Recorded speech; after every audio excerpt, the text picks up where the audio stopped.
बात की शुरुआत जो है हम श्रवण शाह जी आपसे करना चाहेंगे। ये क्या है मध्य प्रदेश में, क्या ये हो रहा है और कौन कोई इसको करवा रहा है या ये बस ये अपनी अपनी धुन में चल रहे हैं लोग?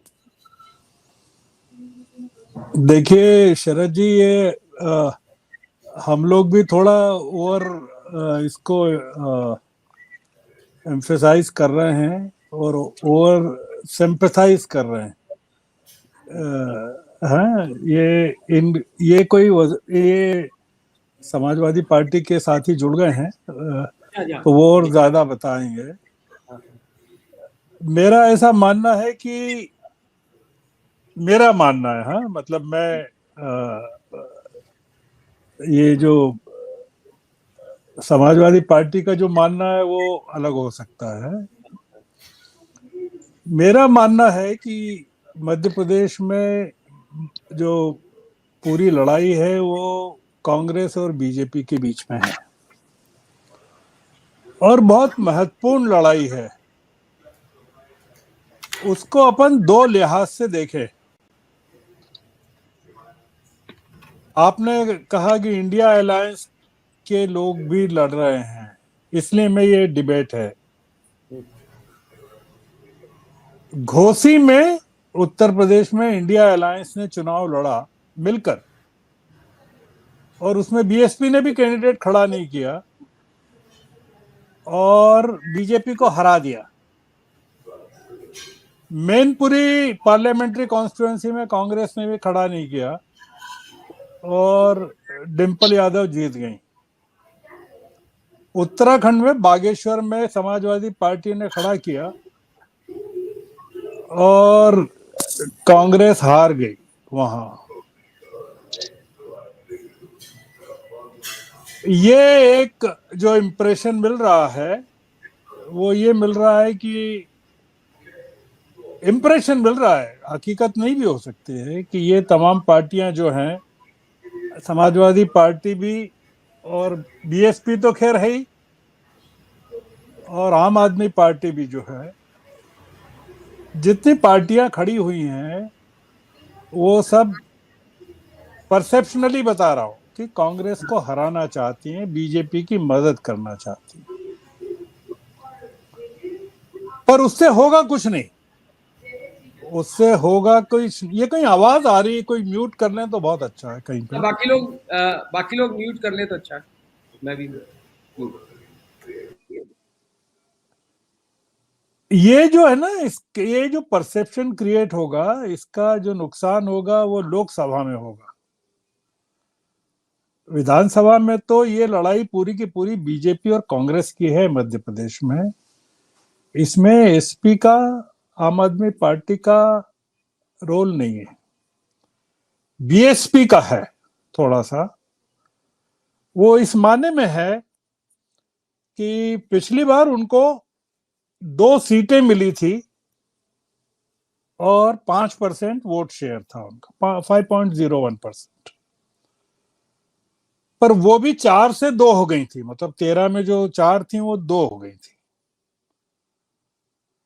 और समाजवादी पार्टी को 1 सीट मिली थी, वो सीट जो बुंदेलखंड में सागर की थी। अब आप थोड़ा सा इसको इस तरह से देखिए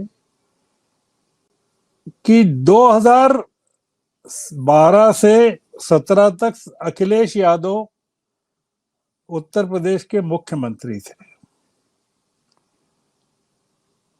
और 18 में जो चुनाव हुए उसमें इनको केवल 1 सीट मिली सागर की।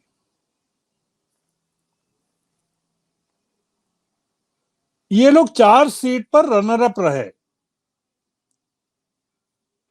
जिसमें मैं केवल 1 सीट का उदाहरण दे रहा हूं। वो सीट है पृथ्वीपुर की, बुंदेलखंड में, और जीते थी आईएनसी। आप सुनाई नहीं पड़ रहा, आप कुछ कह रहे हैं? मैं ये कह रहा था कि जो इलेक्ट हुए थे वो चले बाद में बीजेपी में चले गए ना, यही वाले। हाँ, आप उस पर चलिए कि वो पृथ्वीपुर की सीट थी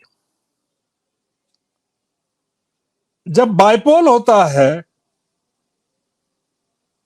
तो बाइपोल में ये जो एसपी की सीट है ये रनर अप भी नहीं रहते और ये पूरी तरह बाहर हो जाते हैं। जो 34 बाई इलेक्शन हुए 2018 से 2021 के बीच में, उसमें समाजवादी पार्टी का भी कोई नामो निशान नहीं था और एसपी का भी कोई नामो निशान नहीं था, और बाईपोल में पृथ्वीपुर में बीजेपी जीती थी। इसका कारण क्या है? इसका कारण यह है कि 2016 से 2012 से लगा के 2016 तक अखिलेश यादव का जो इम्पैक्ट था या मायावती का जो इम्पैक्ट था मध्य प्रदेश के इलाकों में, मध्य प्रदेश के 14 जिले जो हैं वो यूपी से मिलते हैं, दे शेयर बॉर्डर विथ यूपी। ये सारा का सारा इम्पैक्ट अब डाइल्यूट हो चुका है प्रधान जी, ये योगी के आने के बाद पूरा का पूरा। मतलब अपने को जो समझना पड़ेगा वो ये समझना पड़ेगा कि 2016 के पहले अखिलेश यादव और बीएसपी का या 2018 के इलेक्शन के पहले बीएसपी और एसपी का जो मध्य प्रदेश में इम्पैक्ट था, जो 14 जिले हैं, जो बुंदेलखंड और मेनली विंध्य क्षेत्र के, वहां अब इनका कोई असर है नहीं। पॉलिटिकली कह रहा हूं मैं, कार्यकर्ता हैं पर वो जो कॉन्टेस्ट में उनकी प्रेजेंस मैटर करेगी वो चीज नहीं है, क्योंकि 2018 में जो वोट शेयर था समाजवादी पार्टी का वो 1% था, 1.2%। इसलिए मेरा कहना है 1.3%, 1.30%, इस 1.2%, सॉरी, इसलिए मेरा कहना है 1.3% या 2% जो भी है, 1% के करीब था। अब इसमें मुद्दा केवल यह है कि जहां 4 सीटों पर आप रनर अप रहे थे 2018 में, वो सीटें अगर कांग्रेस शेयर कर लेती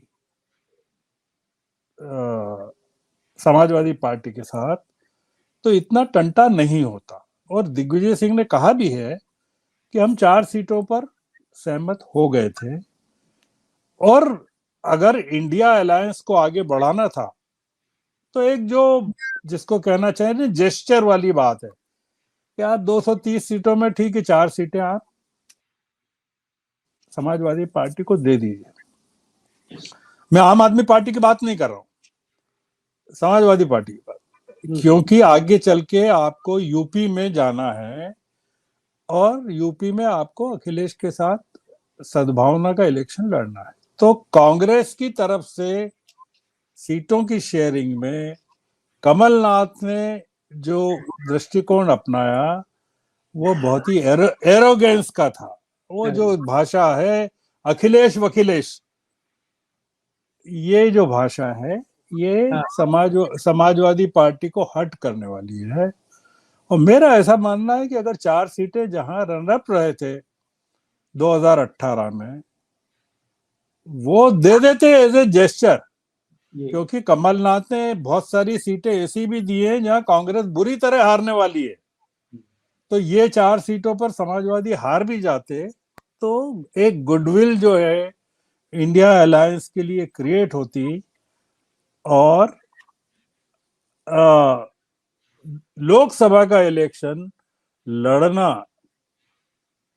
हुआ क्या कि अजय राय ने जिस तरह की टिप्पणियां की यूपी में पूरे एपिसोड पर, फिर जो सुलह सफाई हुई, उसने जो बिटरनेस क्रिएट की है ये आगे लोकसभा तक फैलेगी, चाहे जितनी रिपेयर की गई हो पर ये फैलेगी। तो ये इसमें मेरा ऐसा मानना है कि कांग्रेस की तरफ से इसमें गलती हुई है और उस गलती को ये चाहे तो दुरुस्त कर सकते थे, और अभी भी कर सकते हैं कि नहीं मुझे पता नहीं, क्योंकि अब तो बहुत टाइम निकल चुका है। कल आखिरी दिन है शायद नाम वापस लेने का। तो अगर समाजवादी पार्टी के साथ थोड़ा सा भी एडजस्टमेंट कर ले तो इनको बड़प्पन दिखाना चाहिए कांग्रेस को, जो इन्होंने नहीं दिखाया। मैं अभी इतना ही कह रहा हूँ। सत्य हिंदी का ऐप डाउनलोड करें गूगल प्ले स्टोर पर।